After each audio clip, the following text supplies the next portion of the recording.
Hello everyone, নতুন একটা what I it in day video নিয়ে চলে এসেছি। আজ থেকে আমি 10 ডেজের চ্যালেঞ্জ শুরু করছি। আজকে ডে 1। হ্যাঁ জানি তোমরা সবাই ভাবছো 30 ডেজ চ্যালেঞ্জ হয়, আমি কেন 10 ডেজ করছি। আসলে যদি 10 ডেজ যদি সাকসেসফুল হয়, আমিও সবার মতো 30 ডেজেরই চ্যালেঞ্জ করব। চলো দেখা যাক ডে 1-এ কী করলাম। সকালবেলা উঠেই আমি সকাল সকাল চা খেয়ে নিয়েছিলাম, তারপর আমি স্নান করে পুজো দিয়ে নিয়েছিলাম গাছ থেকে ফুল পেড়ে।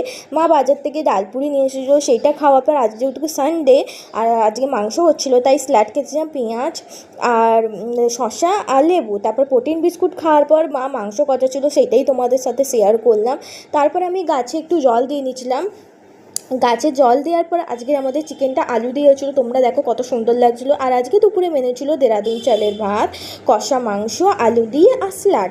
আর সন্ধেবেলা আমি খেয়েছিলাম চা আর নিমকি। আর সন্ধেবেলা টিফিনটা আমি স্কিপ করে একদম রাতের ডিনারে সেমি ডিনার ছিল। আর রাতে মা মুড়ি মাংস খাচ্ছিলো, সেইটাই আমিও একটু খেয়েছি। কেমন লাগলো অবশ্যই জানিও আজকে ডে 1-এর চ্যালেঞ্জটা। ওকে বা